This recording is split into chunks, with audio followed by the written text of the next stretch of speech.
change siya di ba, nagiging yellow, tapos yellow white, tapos patay, tapos white. Ayan, so ginagamit ko lang siya pag bet ko. Nilipat ko na dito si Blossom! Yo guys, what is up? It's me, Sai again, and welcome back to my YouTube channel! Welcome to Vlogmas Day 22! Oh my God, finally, malapit na tayo matapos sa Vlogmas. For today's video, tungkol to sa room ko. Honestly, ayoko na sana i-vlog yung room ko kasi alam niyo naman, meron na akong part 1. Supposedly, part 2 is tapos na yung room ko, ayos na siya. Pero, I think I owe you guys an explanation. Hindi pa tapos yung room ko. Bakit? Nag-December, na-busy sa Vlogmas, naubos ang pera sa pangregalo. Yun na lang talaga yun. Sinummarize ko na para wala nang masyadong explanation. Hindi pa tapos yung room ko, so ang papakita ko sa inyo ngayon is yung unfinished room ko. Wala na akong planong ayusin pa siya, pagandahin pa siya kasi sabi ko nga sa inyo, ang plano is magpapagawa na ng bahay next year. So kung gagastos pa ako ng malaki sa room ko, sayang naman. Doon na lang, para doon na lang sa gagawing bahay. Okay? So ngayon papakita ko sa inyo yung unfinished room ko.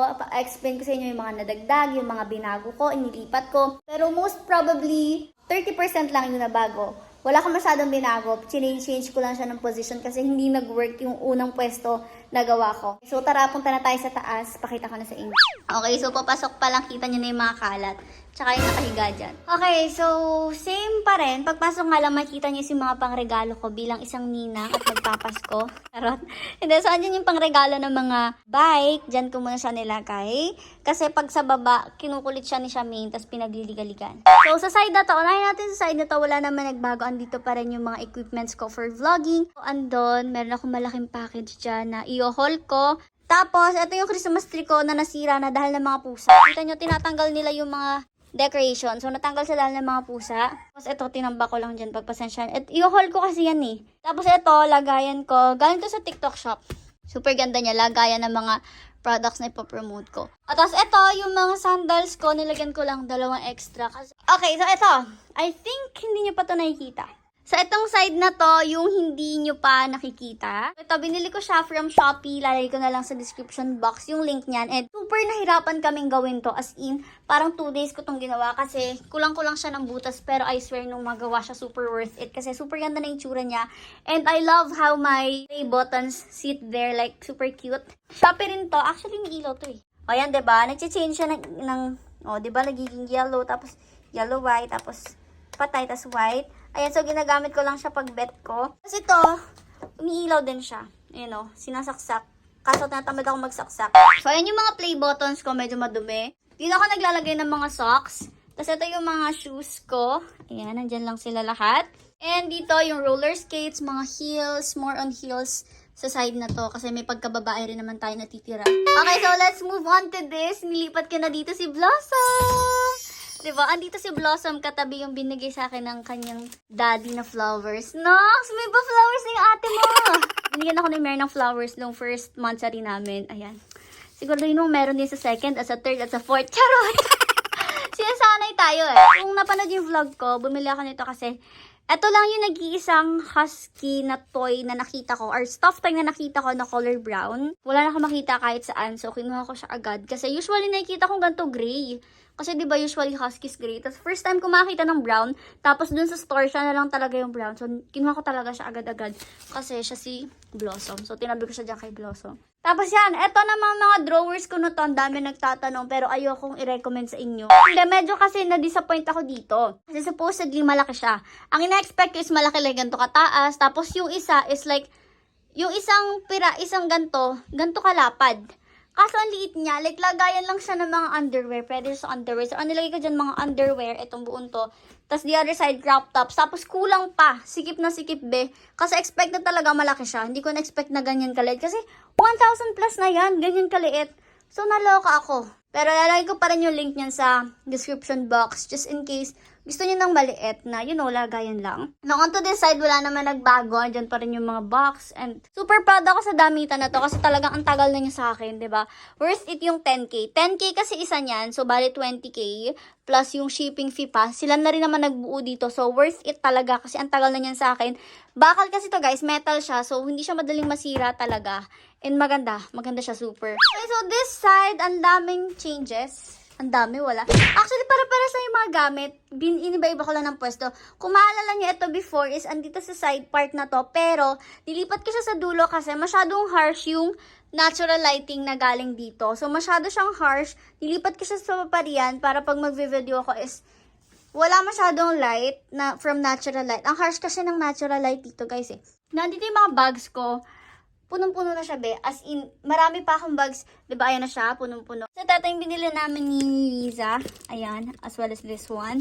So, puno na siya. Punong-puno yung mga bag ko. Tapos, meron pa ako dito sa ilalim. Mga box ng bags. Tada! Random stuffs. Ito, alam niyo naman yan. Kilala niyo naman si Husky na napanalo na namin from EK. Tapos, random stuffs lang yung nakalagay dyan. Like, jewelries. Ang cute ng jewelry box na to, guys. Nabili ko siya sa TikTok. So, meron pa siya sa ilalim. Ayan. Diba? Ang syala niya. So, nabili ko yan sa TikTok. Binili ko rin si mama niya. Ang ganda niya kasi. Ito, nakita niyo na to. Ay, shit. Kita niyo talaga yung nakaganyan ako dyan. Ito, guys, yung galing sa Lovito. Ginagamit ko siya kasi legit, ang dumi naman ng salamin ko. Nakakahiyo. Alam niyo to salamin na to? Tama ba? Alam niyo ba? Sa Shopee ko yan binili. Lalay ko na lang din yung link sa description box. Ang ganda niya kasi like full on mirror talaga siya. Super nipis lang. So, white yung pinili ko. May stand yan sa likod. Di ko na lang mapakita.